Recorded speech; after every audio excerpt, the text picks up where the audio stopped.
And we are live. Dorito. Hello, sir. All right. We are here. What's up? How are you? I'm great. How are you?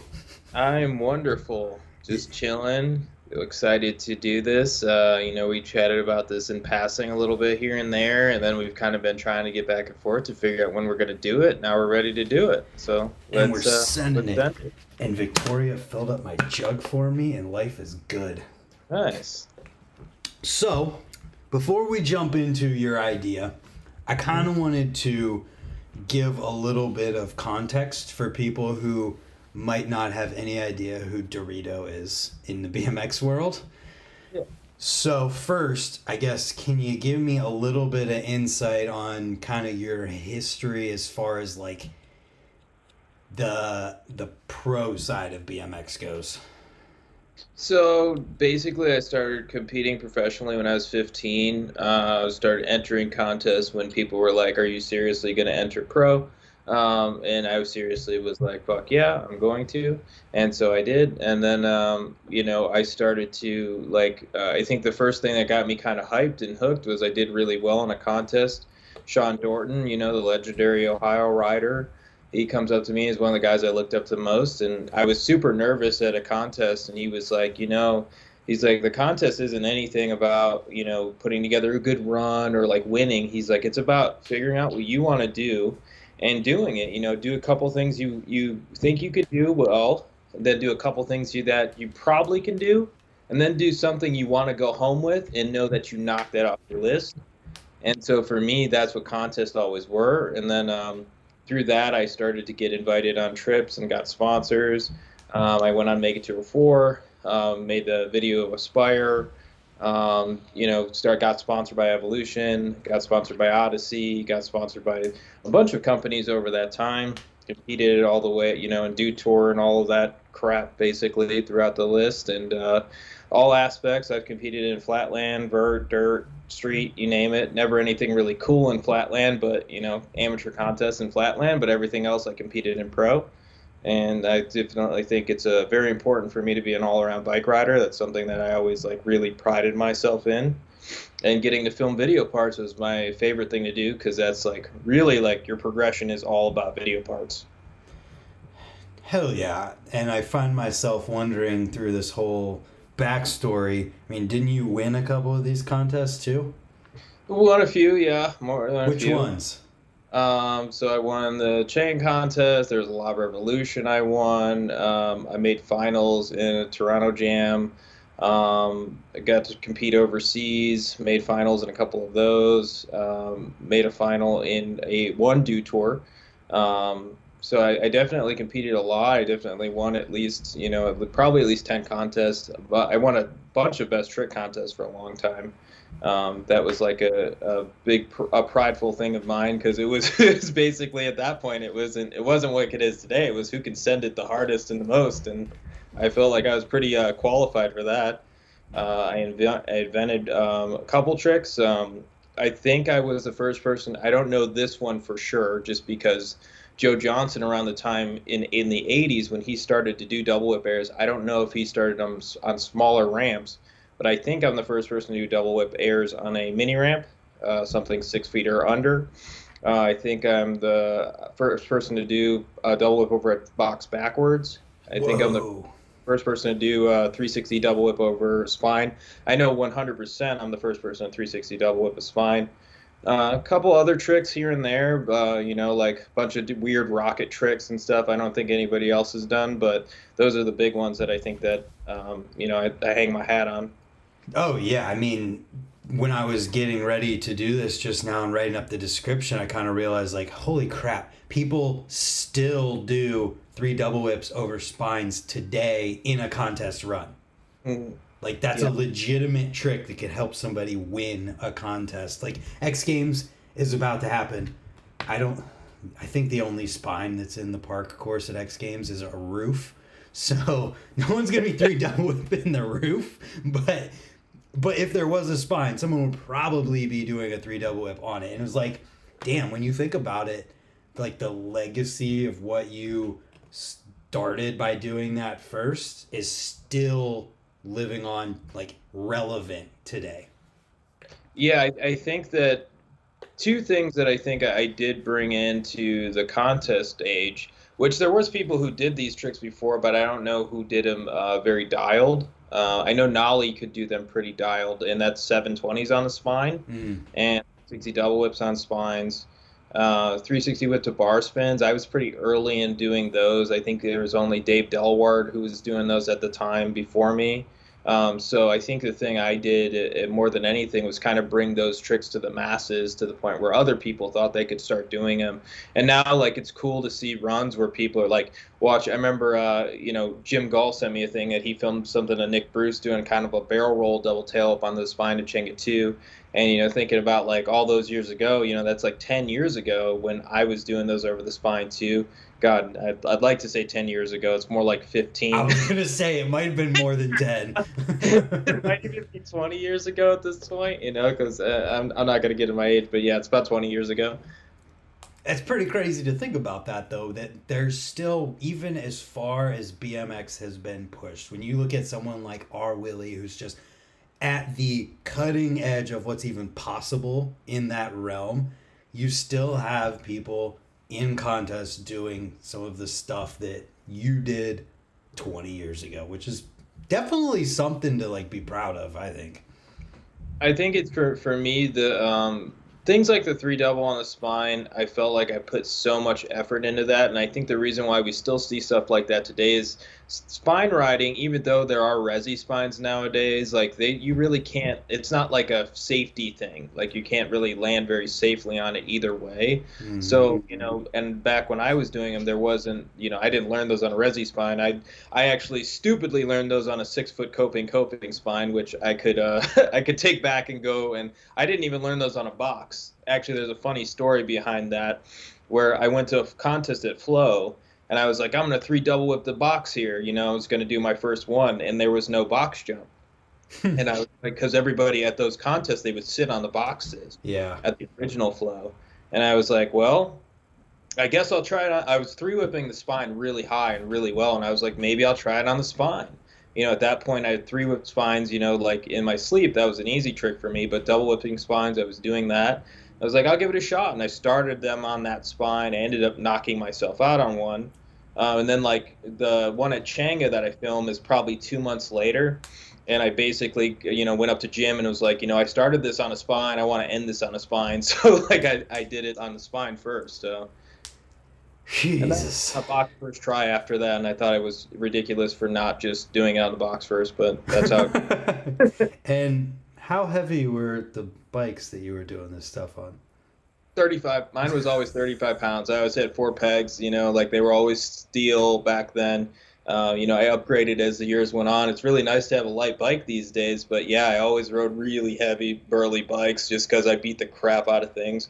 Thank God for dudes like Jeff Gensen and Paul and stuff. Like, I used to blow up my rims every day, like come in there and be like, hey, can you, I need another rim built up. And I remember when I first started riding for Odyssey, I was like my first really big sponsor with good parts. And I was like, man, I don't think I want to ask them for the good rims. I'll keep riding these hazard lights.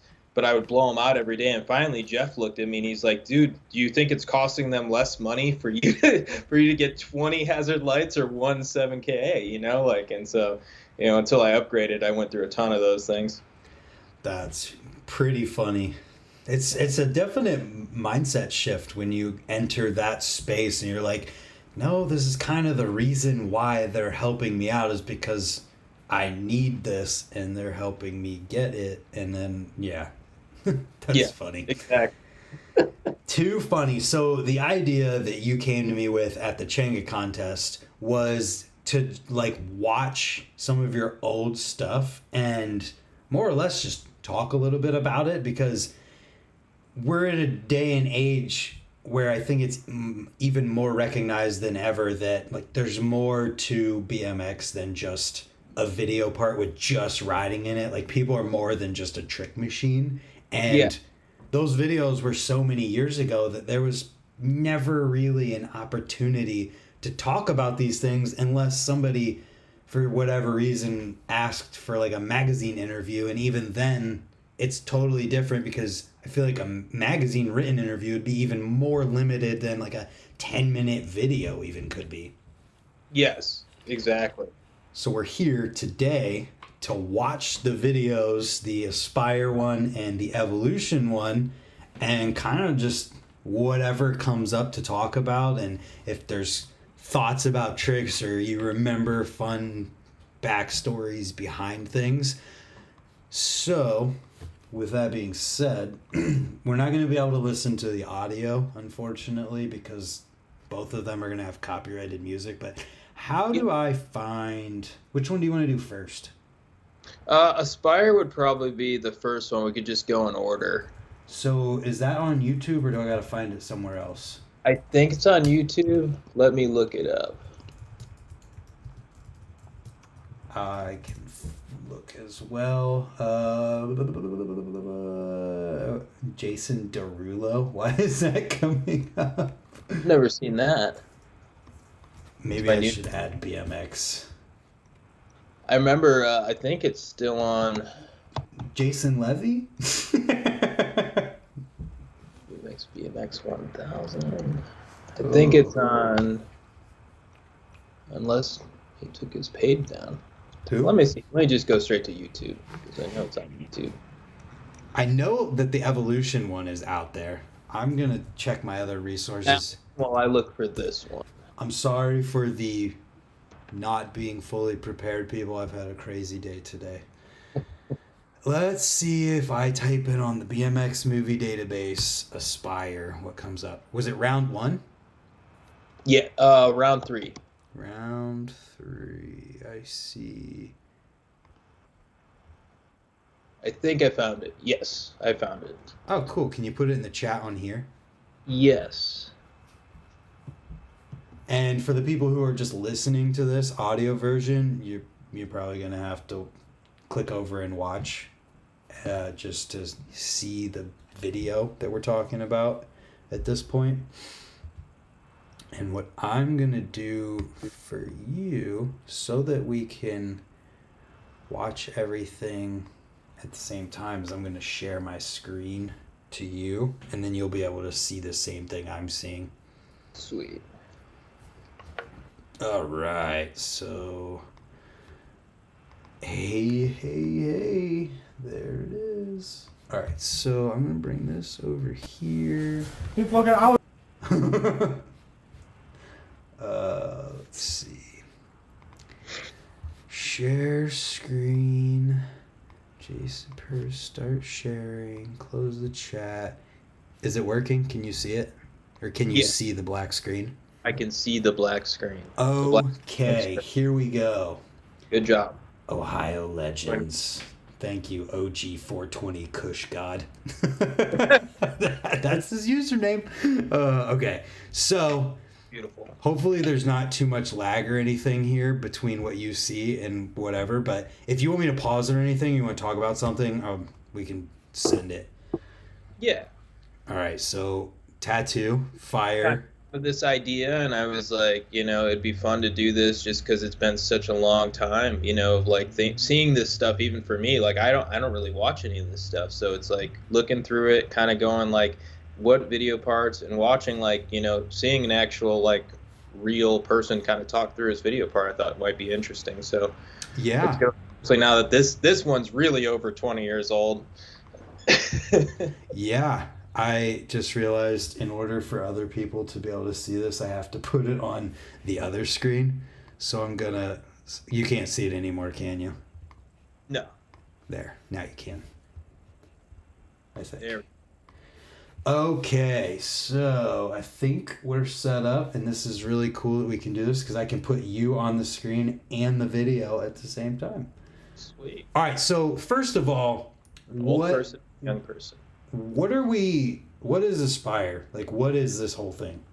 So Aspire was a video contest, actually, that was awesome. I would love to see if anybody's listening to this and they have an idea. I would love to see somebody do this idea again. Jim Reinstra, if you've watched Standard Country, watch an old video, he's phenomenal bike rider. Absolutely love that dude's riding, and he's a great person too. He put these together. There'd be cash prizes for pro, amateur would win prizes and trips, and like it was a really cool contest back in the day. The only thing that was a little bit tough about it is that back then you had to have you didn't place very well unless you had a very good camera. And if you don't have much money at that point, cameras at that point, if you're looking, you had to get a VX 2100 or something to do well. So you're talking about $3,000. Not everybody could come up with that. We filmed most of ours on a one chip, which got our score down a ton. But to me, it was like I was just so happy to be involved in it. And because of that, he actually changed it to where all the parts went in the video. Because of that, and he was like, yeah, I think everybody deserves to be in the video, and he's just a great guy. So I'd love to see somebody do something like that again. Yeah, and later on in BMX, there was the Hunt, which was a video contest. I don't know how similar they were, but it was a thing where anybody could make a video and enter their section into the Hunt. And I feel like a lot of times it was like lesser known people. Maybe that was a rule that you couldn't be like pro or something. I'm not sure. Yeah, I'm not sure. Aspire was whoever could enter. And that was, to me, I think a lot of people look at it and go, oh, if you're super pro, you shouldn't be in this contest or whatever. To me, I'm always like, I want to compete against the best, even if I'm not the best, and that's if you feel like you're not the best and you're competing with someone above your level, you're only going to get better at riding from it. So Right, absolutely. I mean, that's 100% what I attribute to everything that I've learned in BMX is just from riding with people like Sponge growing up. Yeah, you get to ride with the best rider in the world. His name is Sponge. Just rode with him a little bit ago. But I think that's been a great introduction to Aspire. So there was two video contests, Aspire round 1 and 2. I'm not sure though. But really this old video of Jason and it was uploaded in 2006, and it was really old in 2006. Yes, and that's Nick DiGiolomo's YouTube. I don't even know if he knows that exists anymore. So. That's funny. His Vimeo page has a lot of really good old videos on it too. Yeah. So first we open up to a tattoo with people jumping off a cliff into fire. And that's where the video starts. So let's just get right into here. Tattoo intro, dreads. When was the last time you had dreads? God, I was 21, sadly. God, I hate... it's so hard to watch the footage of Changa 1. Yeah? Why? It's just the coolest skate park in the world. Like you just had this amazing skate park with amazing people, and the scene was just so amazing at that time. Yeah. Ohio was the place to be in BMX back then. Yeah. So we got Changa 2 mini ramp. Oh, lots of hard falls at the beginning, my God. Every video part I ever put out, just lots of falling on my head. No kidding. Wow, 3 in a box backwards. But yeah, this was when I was 16 and 17 when we filmed this. Actually, Jim Gull came up to me and was like, dude, I want to film you in a video part. And at the time, he had a cousin who rode with me. And his cousin was always like avoiding him like the plague. And I didn't even know who he was. I didn't know that it was his cousin. Uh-huh. And like, yeah, let's make this video part for Aspire. It'll be super fun. And I was like, all right, dude, let's do it. And that's how Jim and I became really good friends. We're still great friends to today. That's awesome. And so we've had a 7 over the box. We had a bar tap, oppo bar in. There's a down whip over the hip. 180 bar the pyramid hip. A nasty 3 table. Sorry for that, style people. It had to go on there, like we were like, oh, we need all the style tricks too, because of course, why not? But yeah, sorry about that. Trucking. Down whipping. Yeah, this is very, very early. Like this part really kind of was the one that helped me get to contests, get to ride in shows, get sponsors. Lots of street stuff in this section, which I think is my favorite part about it. my ramp riding progressed a ton into the next video, but my street riding, like some of the stuff in here was as good as it gets. Once I started blowing out my knees, I didn't ride street nearly as much.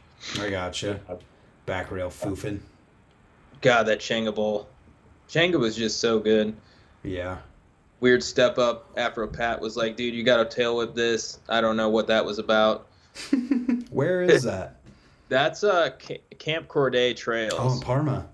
Yeah, the old Parma trails. There was like a weird step up, and he was like, you got to tail whip this thing for some weird reason, and I'm going to stand over here and dance on it. So I feel like it'd be a disservice if we skipped over talking about the reason that Parma trails closed down because it's so crazy. Yeah, so we all went up there one day, and I used to dig there as well. Bobby rode there like crazy. A lot of people were really good riders there, and we had like people chop in like Chris Doyle and Alan Cook. All these dudes would stop in and ride. It was amazing. And then at some point we showed up, and there was a pool of blood in our in our drainage ditch. And there was a body in there. So yeah, my first thought was we need to get rid of the body. I guess it's been long enough that I can say that today. We should have just move the body like a little bit and call it, because I know what happens. I know they're never gonna like build up the trails again or let the trails exist. Mm-hmm. So we didn't do that. Somebody called the cops or something. I don't even know what happened, but once that happened, they shut down the trails. We weren't ever allowed there again. Crazy. Yeah. Like, gotta be one of the craziest ends to a set of trails ever. Yeah. Okay, so we have the whip, then we got this Gap to Manny Changa 2, bar ice on the hitching posts. Oh, there's lots of terrible sketchiness in this part. Is that Oppo bar? That's Oppo bar. So my regular bar spin is to the left, but my opposite manual is to the right. So that's opposite bar to regular manual. Then regular bar to Oppo manual. Manual, yeah. I gotcha. Changa 1. Yeah, nice. 270 whip. Definitely whipping a wedge hip like that. Like, I don't know if I could do that again. There's a shout out to Hollywood bar spin Armstrong. Friggin' Hollywood. How crazy is it that Changa 2 is still like almost the same in most of those aspects? What was that? So I woke up. I was at my girlfriend's house at the time. It's one of my exes now. Obviously, this is 20 years ago. But I was sleeping in my pajamas, and was it Propay? I don't even remember. Somebody was like, "Let's go do that rail that you wanted to do here," and I was like, "All right, cool." And I just got up and did that curb rail. Oh, literally. So that's the context shot in that You're wearing your pajamas and you go do that rail at night. Yeah, not that anybody knew that until now. That is hilarious. So, okay, I'm thinking for the next one, we should watch it all the way through and then play it back and do the play-by-play. Cool. So let's just finish watching this one and then we can come back and talk about things. Cool. Yeah, so the pajama rail. Pajama rail is very important pajama rail. I get it. Jeez, that 35-pound bike there. Yeah, it's crazy to think how different double whips look like when you watch somebody like with a bike that's a 21-inch top tube. The bike's 35 pounds. Like, it looks so different in comparison. Right. Like, it just the whips are so slow. They're long. And I'm not making fun of anybody. It's you have to have a quicker whip to do what they do today. Oh yeah, and just a lighter bike. I love that there's someone else filming that shot. Oh, John Propay hated that shot because of that. So in the actual one that's in the actual Aspire video, he is not in that shot only because he was like, I'm not going to be in that shot. I look ridiculous. But sadly, This one that's online, he's in it. Yeah, it's kind of hilarious that the angle of the guy running around in there isn't the one that made it into this video. It's a further back shot. It's just Yeah. kind of funny. I think it was something to do with the shot being better, but pro pay at the same time was like, I'm not going to be in that shot like that. Yeah. I get it. You know, there's lots of really bad words for some of these places that I'm riding right now that I can't say anymore, and it's kind of funny. All right. That is funny. Dang, whipping over the rail. That's sick. Do you think that Chenga 2 was better on that old setup with the box jumps and stuff? Oh, yeah. It was just built one way, you know. It was built one way, you know. Like, it was built to be like... that was bad. Oh, that was so bad. If you ever want to feel what your teeth feel like when they hit the front tire, that's how to do it. So. Oh my God! If you wanted to find out whether or not teeth will go through your tire, they absolutely do. Teeth are strong. Teeth are very strong. I got some marks in my face still from my teeth actually going through my face. Jeez. All right, so the spine double whip is the ender there. Now let's jump back here to the midway point and play by play it. Just went back a little bit right before the pajama rail. Pajama rail, incredibly important. I get it. Get that. So, whip to manual. Gotta love it. Big double whip over Chenga's box. And if you've never... Angle, it makes it look way cooler than it is, actually. Dude, that's a big box. It is a big box. It's really long box. That's the better word, long box. This box is actually much bigger. This is at Scrap. They made it for Koji Craft at the time to do double flips. It's 6 foot tall. It's got a 12-foot deck. That was the first time I ever rode something that was that big, actually, at that contest. That's crazy. So I think I just learned double whips right before that too. I don't think it was long before that. I think I did it at Chenga's box and then went to that contest. Wow. So what's the time span of this video as far as like from the time you started filming it to when you guys finished? I'm pretty sure it was 01 to late 02. Okay. 01 to late 02. That's a short period of time for as much as you got done too, though. Yeah, I mean, we definitely, to me, it was important to make this part, get the street stuff in it, get the park stuff in it, get as much in it. At the time, I wasn't like riding the dirt jumps nearly as well as I wanted to get really good footage. And we kept trying to go back and get footage, but I just was not there yet. Yeah. So it was like, I was like 16, 17 this whole time. And it was like, for me, all these tricks in here and why they're so sketchy is it was all new. Everything was like this is probably my first 3-whip on Chenga 2 spine. Mm-hmm. I know that's one of my first 5 double whips. So, most of it's all new. The bar Bubaka bar, I think that's the first one I ever did. Wild.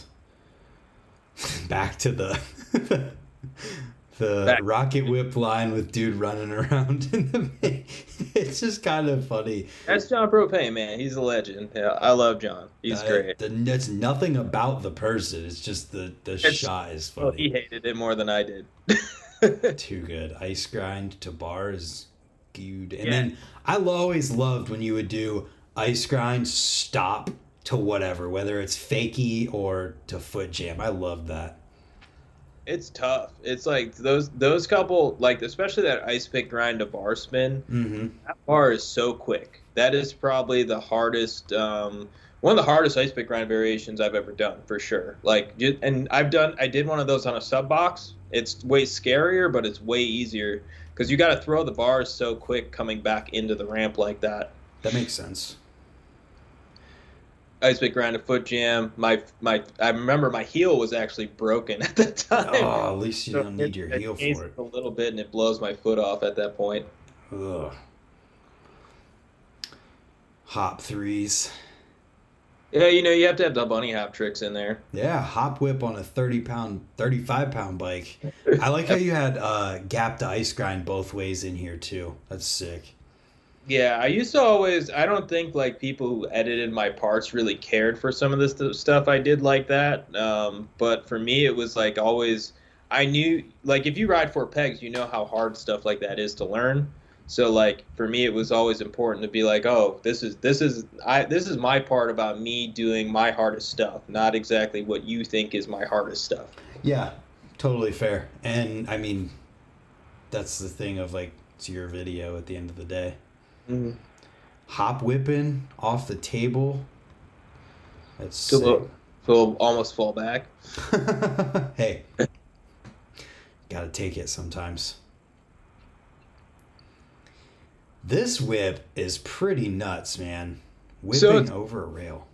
thinking of it today is way crazier than it even looks because of how skinny those rails are. So like you Mm. can't, they're so skinny together that I couldn't like gap over it the right way. You had to kind of laterally hop because you can't like cut the angle and go 45 over it. Yes, so you actually see right here how close my front wheel is to the rail. Oh There yeah.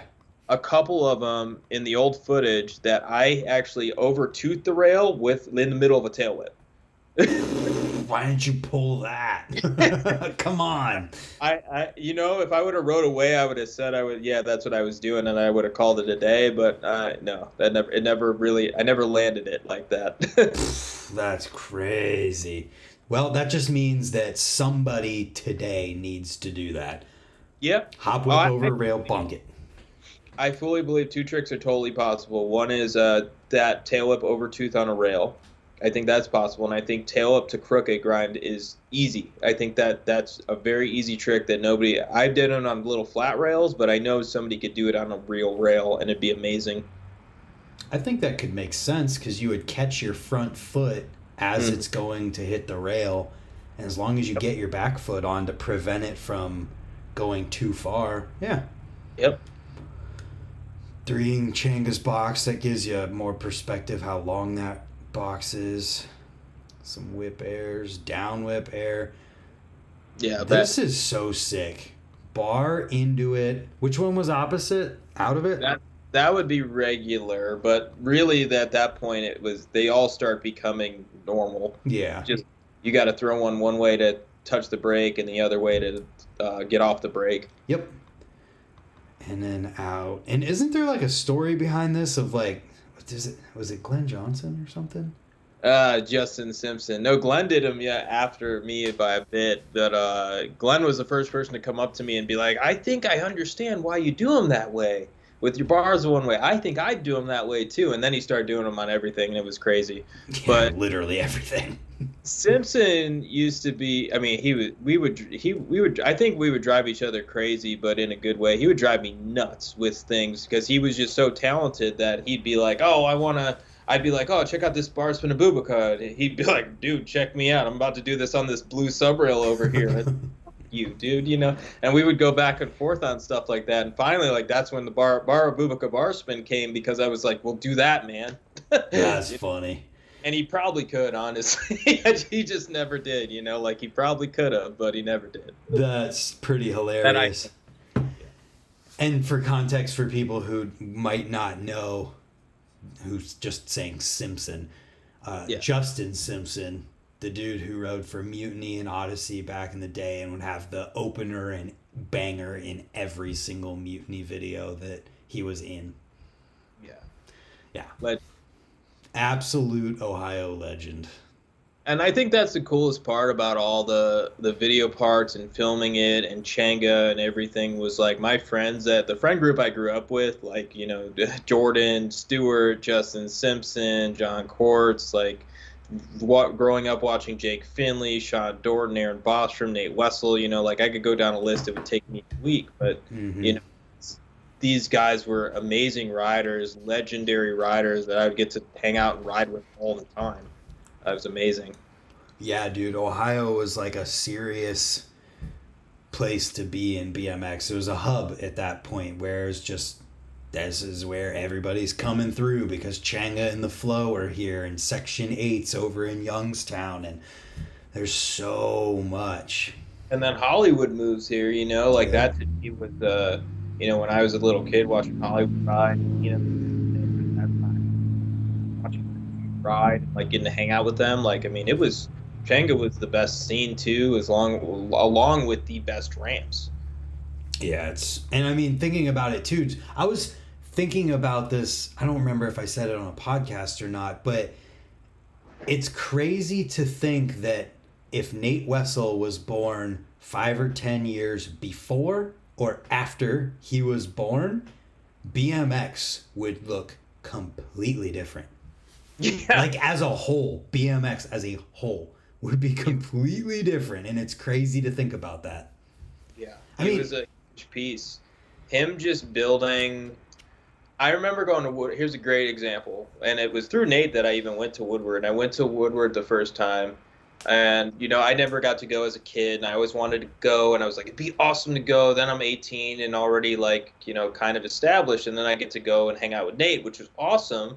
But I'm riding, and he's like, how'd you think? What'd you think of it? I'm like, oh, I had a lot of fun. It was cool. I'm like, yeah, but like, I really kind of miss Changa. And he was like, yeah, he's like, it just isn't, it's nothing really rides like that. And like, it's true. It's like nothing could compare to Changa at that time. Like, it was one of the best parks and with the best people, you just can't beat that scene. Yeah. Yeah, we had people literally move here for that, the same way that people move to California in Austin today. Yeah, moving to fucking North Ridgeville, Ohio. Like that's crazy to think about today, but it's true. Like, think of our scene at the time. I thought about it the other day, and I was blown away. I was like, we'd Flow, Section 8, Changa 2, Rays. All at the same time. These all existed together, like, and then there was all like, say, the little parks that were popping up all over the place. Shebang was over there, like with the 7-foot mini. I mean, whatever was in Michigan, which is tons. Like, we had a scene here, man. It was nuts. Yeah, and I mean, thinking about the contests of that era too, it's just you go to a Changa contest or a Dirty East contest, and all of the people who are like somebody in BMX are there. Today, you don't even have that today because of how widespread everyone is and how many people there are in BMX. I feel like it's a really special time for sure. Yeah. Now, I paused it on a really gnarly crash. Let's go back. Let's watch it again. Oh, God. That is rough. But you have had some of the gnarliest crashes ever. Yeah.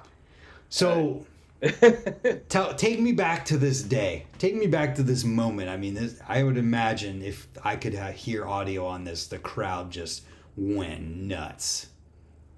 I mean, I just remember I don't know. For me, that was the first time I really had like willingness to do whatever I could do to do what I wanted to do. Before I would do, I could do some big stuff or try, but like this was the first time I really kind of stepped to that. At this point, I never had really like won a pro contest or did much. I won. This was the first contest I won. And it was just for me, like, and it's funny because nowadays, like, using contest footage would be, like, ridiculous in a video part, but back then it was normal. And, for me, I just remember the wanting to be good at riding was, like, starting to outweigh what my body was even capable of. I mean, I remember, like, that whole summer of filming these tricks and these parts is, like, my legs being, me being in a bathtub full of ice every day. This contest, I didn't ride for a month before the contest. I had a broken heel. I would try to film little things like that ice pick grind to bar spin, that ice pick grind to foot jam. Like, I could film little things, but my heel was actually fractured. So, before the contest, I remember every day I would just sit around and back then it was like Napster. And it was like on Napster, like icing my heel. Napster is like the thing where you could download music. And I would just download music and ice my heel all day long and do like sit-ups and hope that I could ride the contest. And finally, like, I went with Opie, which is Mike Chewicki, Jordan, and we went out there and rode, and it was just awesome. It was the first time I ever got to ride scrap, and just getting there and just the people and like man, it was super fun. And for me, like it was like I really knew that I wanted to ride. I guess a good point that you brought up that I didn't think of to bring up is I ruptured my spleen like right before this whole video part. And when I almost died, like people don't know the actual story beside that, besides my big scar. But I was riding at Parma Skate Park, and I just aired a quarter pipe and went to ride up a ramp, and I just ruptured my spleen. I wasn't doing anything. I literally was riding up a 3-foot quarter, and I just plowed into it, ruptured my spleen. And then I was in the hospital. Bobby D at the time took me to the hospital. And I told the doctor, I was like, "Hey, I ruptured my spleen." I had just read "Ride of My Life" by Matt Hoffman. He talks about rupturing his spleen and his collarbone hurting and his stomach being hard. And I was like, "Oh, I ruptured my spleen." And they were like, "Your doctors don't like being told shit like that." And they were like, "No, you didn't rupture your spleen. You're fine. Go back to your bed. We'll figure out what's wrong with you." And they let me sit there for hours, and I was bleeding out. And so, anyways, he finally comes. The X Games are on. This is in the summer, and he's trying to get me to get to my room at this point so they can life flight me. And I'm like, "No, I'm fine. I'm good." I was dying, and I didn't like all those endorphins were taking over, and I was like, "I'm good. Leave me alone. Like I'm fine." Anyways, they shoving needles into every single part of my body to try to get me into this life flight, so I make it because I was bleeding out so much. And then like the doctors told me and my parents at the time, like, "Hey, we don't know if you're gonna live or die through this at the moment. Like this is very critical. We don't want to make any promises." Mm-hmm. And that's why my scar is all the way from my sternum all the way pretty much to my my waist, because they had to scrape my insides, the blood from the inside. But anyways, the main thing I got from that was when I woke up was like, well, like that's the worst it could get, like there's nothing that could really be worse than that. So, and then my will to ride was so large at the time. And then Jim, contacts me at the same time and goes, "Hey, let's film this video part." So I was like ready and willing to put everything I could into something at the same time, being like just getting over that injury. So it was really cool. It's a really cool time in my life. Dang. Who'd have thought you'd say really cool and I almost died in like the same 2 minutes? Well, it's the thing that made me want to ride to the level I did. Yeah. I don't think I had the talent. I don't think I had the I wasn't like mentally tough enough to go as far as I wanted to with riding. And I think I would have stopped shortly after that if that didn't happen. So for me, and not that I ever thought about stopping riding. I always loved riding more than anything in the world, but I really was at the point where I was like, I'm willing to die to do that trick, Yeah. I wanted to do something, I'm willing to understand the consequences and do it. Whereas before, it's like I understood that there was a possibility of getting hurt, but I'm never going to think that in my head and understand that I could. There's just a difference. Yeah, it's pretty crazy. I mean, you're not the only example of that either. I remember Josh Perry. Mm-hmm. Whenever he had his whole situation, I don't want to be wrong, but I think it was like a brain thing, something to do with his head, and he was just all out doing the craziest stuff anybody had seen at that point in time. Right, is either before or after it. Yep, and Perry, I got to do shows with Perry, and like thinking about, and it, you could ask anybody that those things happen to. It changes you, and if it either kills you or makes you better, and so you just got to take one or the other. And if you decide it's going to make you better, it's going to make you better, and if it's going to make you scared, like then you're going to decide it makes you scared. But for me, it was the biggest wake up call of my life. You literally decided that what didn't kill you is going to make you stronger. Yeah, that's crazy. So that being said, double whip over the scrap spine. And that was a terrible spine to do that on. That was like the smallest, crappiest spine to do that on ever. Really? But, yeah. Oh, yeah. I mean, that's why it's a launch ramp. Like there wasn't any airtime. I think it was only It had to be mellow. It was mellow as either it was 4 foot tall or it was mellow as shit. I'm not Well, sure. comparing to the dude standing beside it, it looks like it might be 5, Yeah, and it's got to looks just be mellow. mellow. Yeah, it looks real mellow. I remember it just being mellow. It was fun. It wasn't a bad spine, but for a double whip on it, you got to think like nowadays it's like the Changa 2 spine is the bottom of the line that you'd want to go to do tricks like that on a spine. And nowadays the spines at those contests they're like 6 feet tall. Mm-hmm. Yeah, totally makes sense. And you can just tell by the fact that I'm going to pause it right when your front tire contacts the ground. Back tire is almost at the metal. Front tire hits like Yep. a foot and a half past the metal. So, yeah. So you went on this. Did this win you the contest then? I think that either it won the contest or best trick, or one of those. I'm not sure. I thought it was either I placed high in the contest and won best trick, or I won the contest. I'm not sure. I gotcha. Yeah, that is. A long time ago at this point. So, Winning something. looking back, this isn't even like as good as it gets. There's another video. The next video is much better. Like I really think I don't know if that's on YouTube. I know it's on Vimeo. Okay. Well, I'm going to just go ahead and find this not on our screen.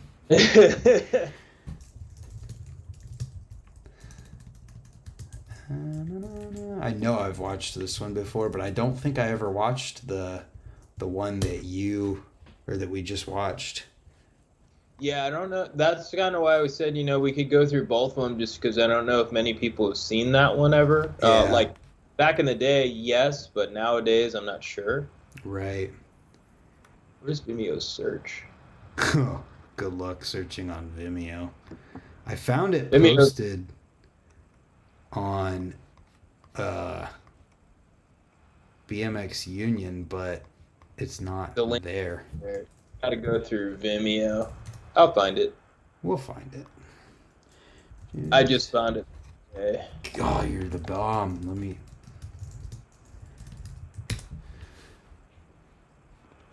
Oh my goodness. Vimeo's search is actually doing something. Is it actually finding it? 0405. Yep, that's it. It doesn't say anything about evolution, does it? I don't think so. Because All at right. that time, part of that story is evolution kind of really screwed me over at a certain point, so I probably didn't want videos. Hearing that story. Because they ended up using some of the clips in Pusher, but that was it. Yeah, I mean, if you wanted to tell that story, we can. It's up to you. Yeah, I don't care about anything anymore. Nothing to worry about these days. But yeah. So basically, Troy McMurray was my idol growing up. I'm not trying to badmouth the guy. I'm sure he was going through his own shit at the time. But this is something to look out for. If you are a kid riding BMX bikes and you find a big sponsor, this is something that could happen. So learn from this story if you'd like. But he wanted me to come to a do tour that was in Denver, Colorado. I love Denver, Colorado, so of course I said absolutely, and he was going to pick me up, let me drive around his Impala. He'd call me every day and talk to me about it. Anyways, I fly in. He owed me money for my trip, and he said he was going to give me money once I flew in. He disappears as I show up to the airport. I have to call one of the team managers to come get me, but he doesn't have any of the money for me or anything, so I end up staying at his house. Luckily, he's a good friend of mine. He's actually the guy who put this online, Tony. Great guy, but Troy just disappeared the whole time, so I had to, out of my pocket, all that money came. So it was just kind of very, very odd. And then sadly, he did it the next year. So it was like, I didn't learn my lesson the first time. So the next year it happened again. So, there's other things in there, but, I'll leave those out of there. And I know Troy was going through his own shit at the time. And, I went through my own shit in my life too. So just at this point, I hope he's doing well. And none of it's all water on the bridge at this point. It doesn't matter. Yeah. So before I mute this, I want to play the beginning because the beginning's funny. This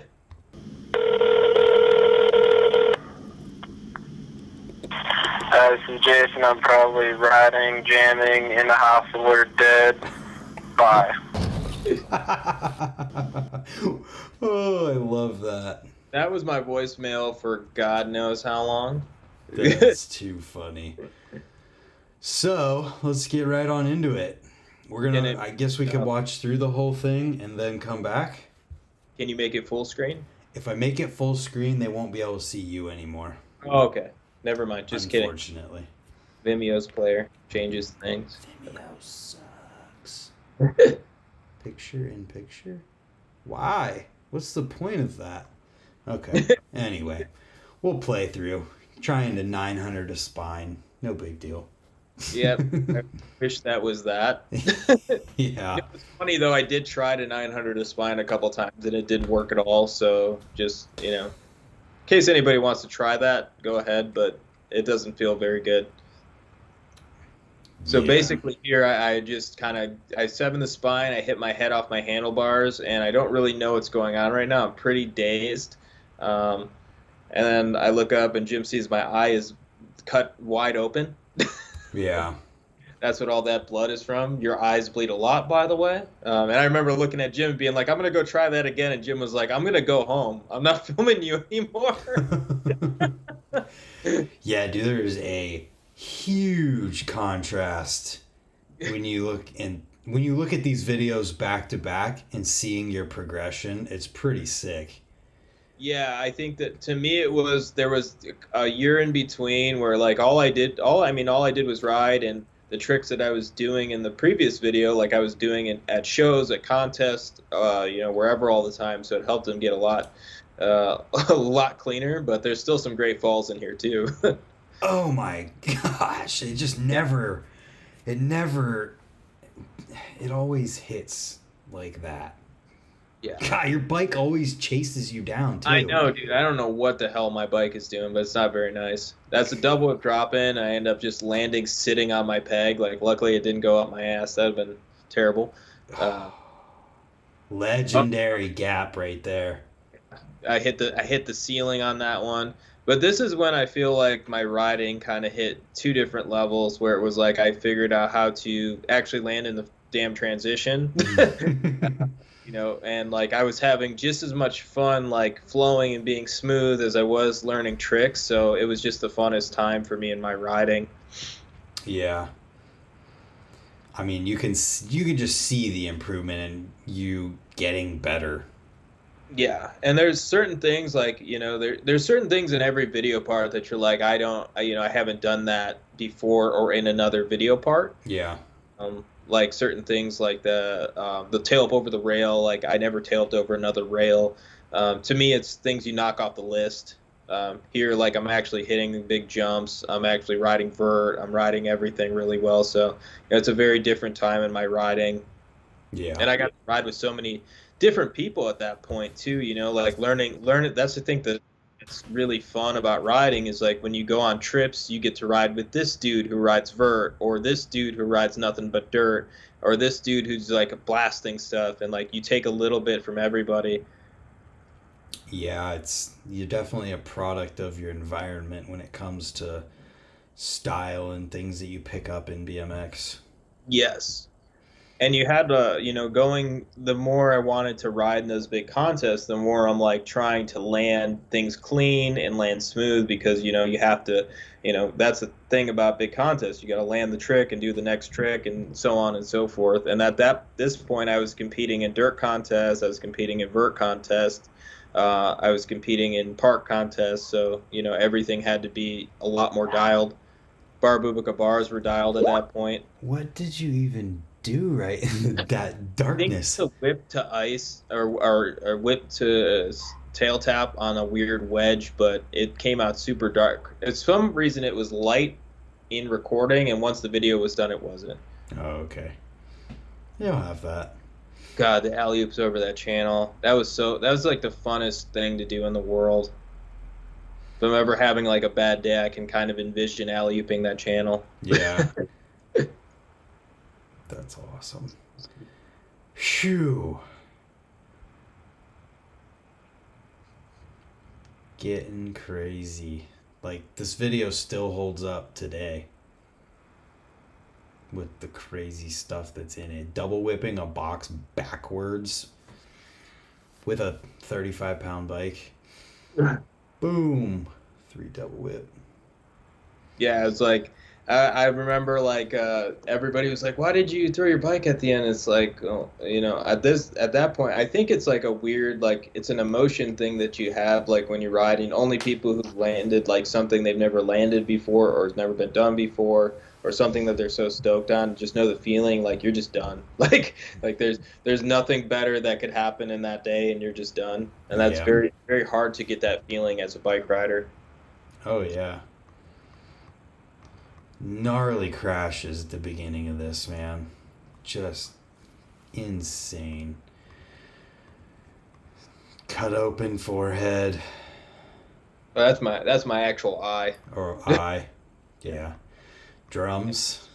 When was the last time you played the drums? I got some in my basement. That's awesome. I used to have that Odyssey shirt. No idea where it's at now. I had a lot of Sleepless Odyssey shirts for a long time. 4 Misfit shirts at one time. Crooked Rail. Crooked Grind on a Rail in 2004 and 5. That's pretty sick. Nice turn down to fakie. Your turn down is clicked this time. Yeah, now the turn downs actually look good. The 3 tabs look good. Cool. That took a long time. Hey, that trick does take a long time. Truck to fakie. This is sick because that's like a far gap and just a tail whip over it. Your tail whips ledge too. That's the thing that I always wanted to do that for, is because that's like a super skinny ledge. It's pretty scary. Yeah, your tail whips just look good too at that time. This is like more impressive than I feel like just watching it gives off.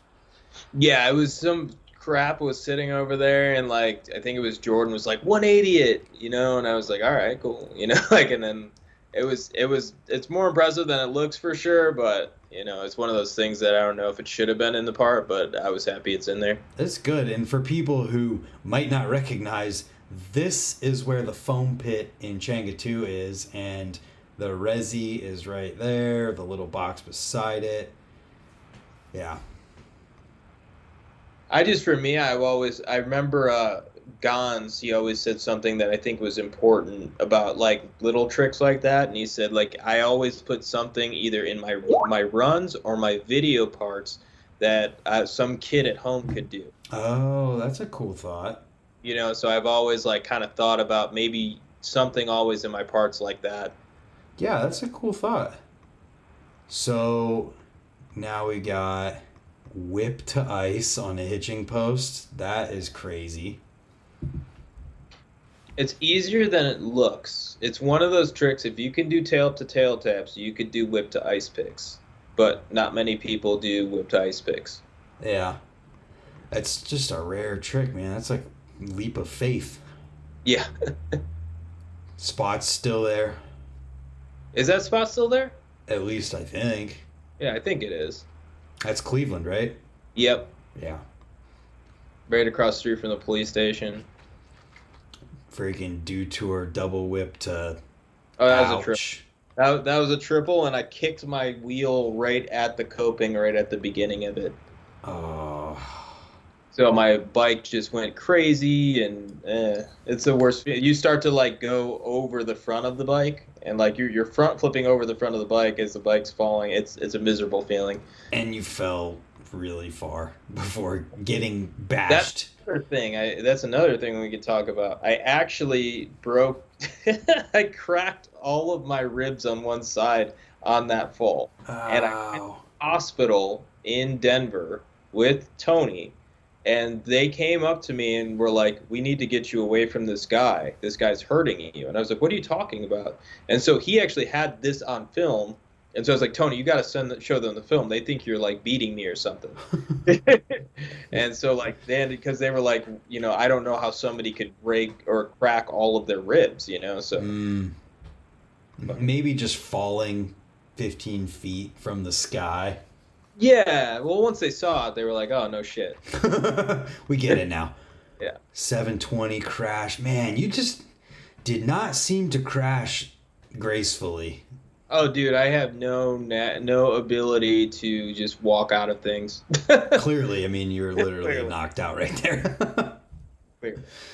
And then your bike is just like, get out of here. You'd like to hit me, you know. I flares were always very tough for me. They're a trick I've only done a few of, Mm-hmm. and you know, most of the footage comes out like that. Did you ever pull this hop double whip? I did hop double whip off that ledge downtown. I never did it right there though. Gotcha. There is footage that I have on the mini DV somewhere of the hop double whip, but that spot was probably the dumbest one to try to do it off of. Fair. Ceiling taking you out. Yeah, that was the one I tried to 360 off of, and I just ran straight into the ceiling, and I was like, yeah, that's not going to work. Yeah, that's the thing. There was one thing I got to pay attention to in here. Nice Superman C grab. 3 in the box backwards. Big 3 can. So you're evolving. That's Troy McMurray tricks. Hold up. Gotta go back here. That is a really good one-footed tabletop. Oh, dude, that hip was so good. Like, that park is still great. You know, there's so many lines there, so many things there. See, even things that people haven't done yet. Yeah. I agree. Foot jamming the hitching post. Is that spot still there? That is in New York somewhere. Oh, okay. Never mind then. Down whip disaster. Good trick. This is sick. Rocket ice all the way till you stop to hop back and then going to fakie. That's so rad. That's actually probably one of the hardest tricks I've ever done. That is, you know, it's one of those that's like, it's so weird and different that like nobody's like, very few people like you would pay attention to it, or like Sponge, but like very few people would pay attention to that one. But that's one of my favorites. Yeah, it's a good one. Which trails are these? That's Corday. Oh, okay. Yeah. Progressing there too. Massive tail whip. Yeah. At that point, it was like, you know, you start, because think the thing of like riding real downhill trails, like nothing's like it. It's the best feeling in the world, but you got to really put some time in. You got to build, you got to work, you got to fucking take your time on it. And once that happens, it's cool. It's a lot of fun. Nice bowl line. Back rail. That it's a similar bowl line to Aspire, and I didn't realize that until we put it in there, except for the bowl corner air is only in this one. Yeah, whatever. I feel like the foof was better here. Yeah, but everything's a lot cleaner in this one. Like this was my favorite video part of all of them. The 7 was great. Yeah, at that point I could 7 with my eyes closed. I literally would drop in a Changa 2, and I would air that 7-foot quarter. I would 3 the box backwards and do that 7 forwards, and I would do that my first run of the day, every day. Damn. Let's see. Ice grind, hop up to manual, very difficult. That whip was super high. I love that you... Go ahead. I said no bitch cranking it. I love that you rocket ice grinded, stayed in it, then rocket whip to tap. That was another one that was incredibly hard just because of the pump. Like trying to pump that hard to get up and down something. Like when you're in rocket, it's so hard. Makes sense. This is the one. Truck to X. Truck to X. Did your bars move when you landed? No. Oh, you just rode your bars like that? Yeah, I rode my bars well, actually, if you watch this video or the other video, my bars are all over the place. I never really had a spot where they went, and I would jack them up all the time. Oh, that's funny. Yeah. I am so crazy about my bar positioning that like I will spend 20 minutes just trying to fix it. Every bike rider is. Yeah. Straight dubs to miss the grip to holy crap. I used to do that trick a little bit, There was probably like 4 years where I would do those double bars in mini ramp airs, but like I would always catch one-handed like that. I don't know. Whew. Trucks were easier. Like this one, this is a 3 double truck. Yep. That's much easier for me. That always felt a lot better than just straight double bar air. Yeah, well, it looks good. Catching it. Got it. Had to throw them, man. We were riding with Hollywood all the time. Sigh! Throwing the double. Dude, the stories with Hollywood and what was his name? You gonna do a double truck? You fucking pussy. Every day. Or where they just go up and just huck it and let it go and then catch it at the last possible second. God, dude, he was so crazy with that stuff. Yeah. So another bar Bubika bar back. Yep. That one was, I feel like, just as clean as the first one, but the rollout's a little better in this one, but that's it. Yeah. It's the same. God, I can't tell anything about that next clip that's dark. It's so bad at this point. You're not going to see it on Vimeo. It's like a tail-to-tail tap on a weird street. Oh, yeah, you can kind of see it. It's a bank.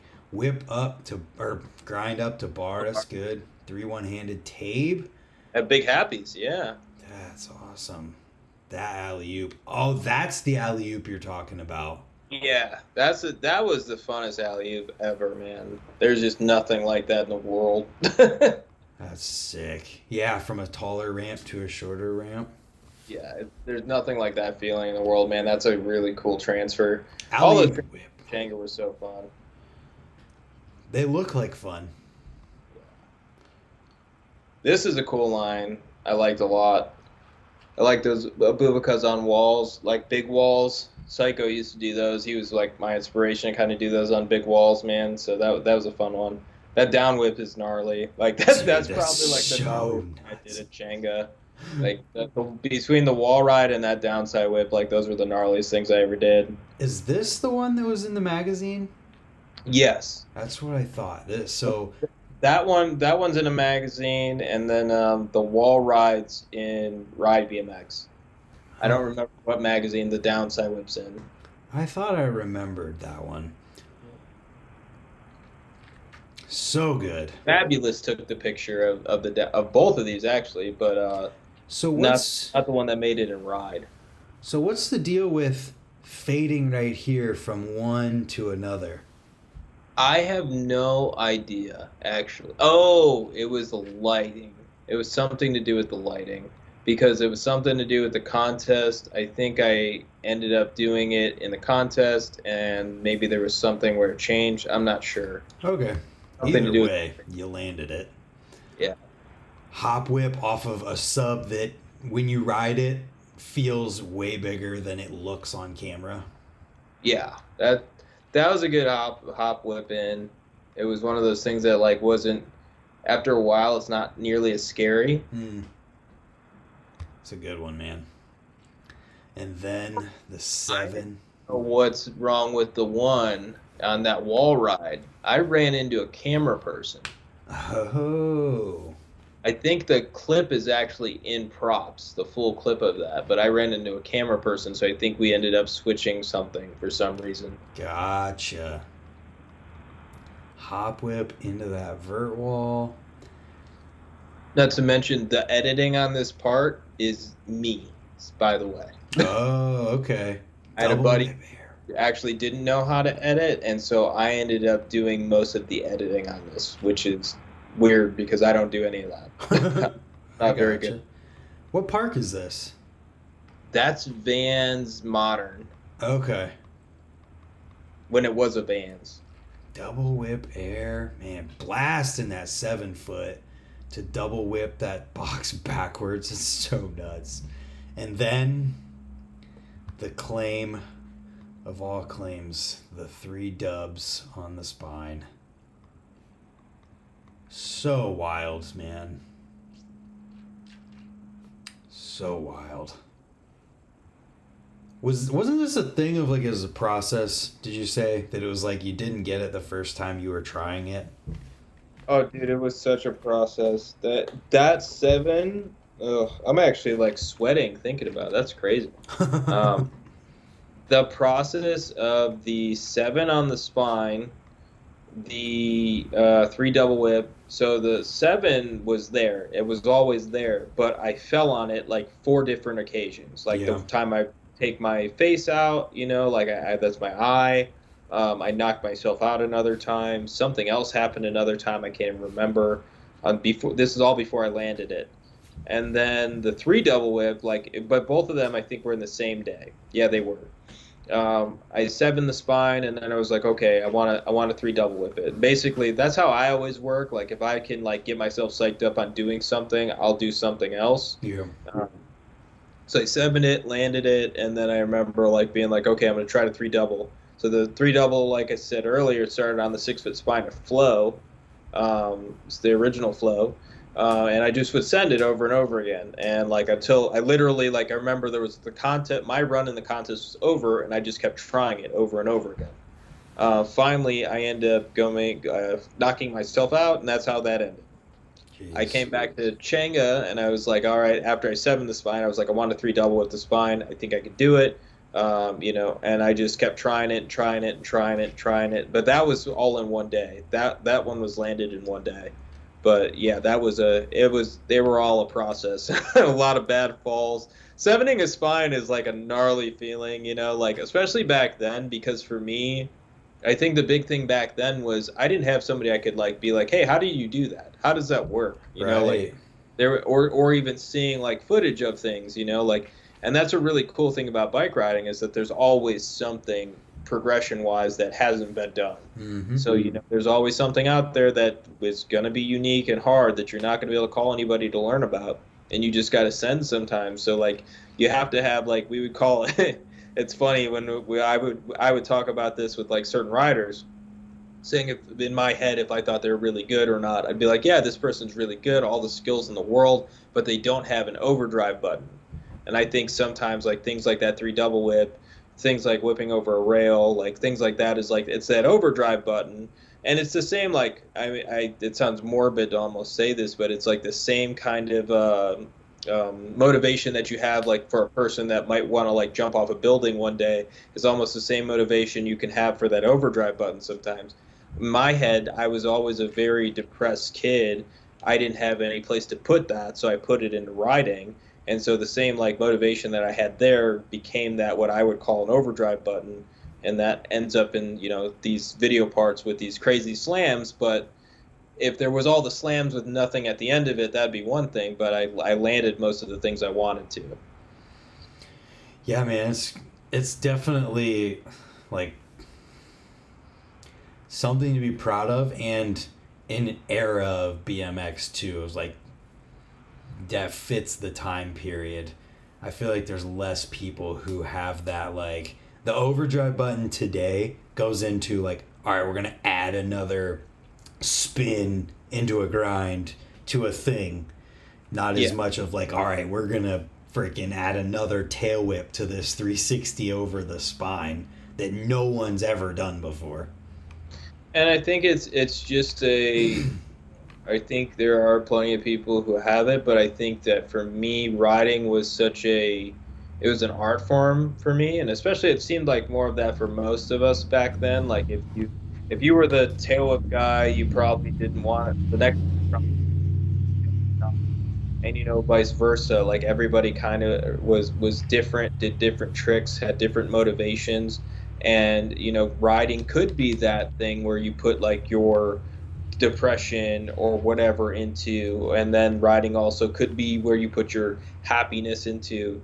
I can think of riding. There was a contest, Jomo Pro. I think that was still going on for a long time, but when the first came around, I can remember riding in a very fun way and almost riding differently because my life at that point I felt happier. My riding always would shift to whatever was kind of going on with my life. And at that point, my life was kind of send it and die, Yeah. And it was just a different world. But through pain comes things that you really want to do, and if you can, for me, that was where my happiness was in doing these crazy things, that I wanted to do at that time. Nobody rides for free, right? Nobody rides for free, no.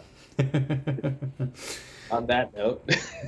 Yeah, well, I mean, I don't know. I think this is really cool, and just going through the old videos and hearing backstory behind things and learning more about the process of it is like, I don't know. It was fun.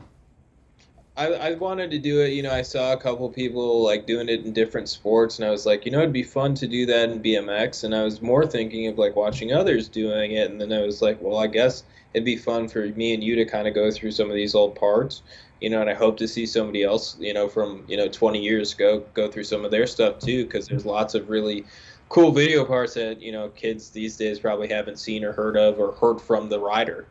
Yep, 100%, man. So, yeah. On that note, thanks. Thanks for having me on, man. This was a lot of fun. Thanks for doing this idea with me. Yeah, dude. So everybody get out there, find your overdrive button, and I would tell you to follow Dorito on Instagram, but he told me he deleted it, so there's no point. And Yeah, it's there, but I just don't use it. But I mean, my new life in finance, if you want to be bored, is on Twitter. So if you want to be bored, you can find me on there and see nothing of bike riding. But I hope this is something that you can leave behind, and hopefully you get something out of it. And one last thing I failed to mention earlier is that Dorito was one of the original people that I did a podcast with back when I was recording them with a camera and then uploading them. So that is another thing people could go and watch if they want to hear more stuff.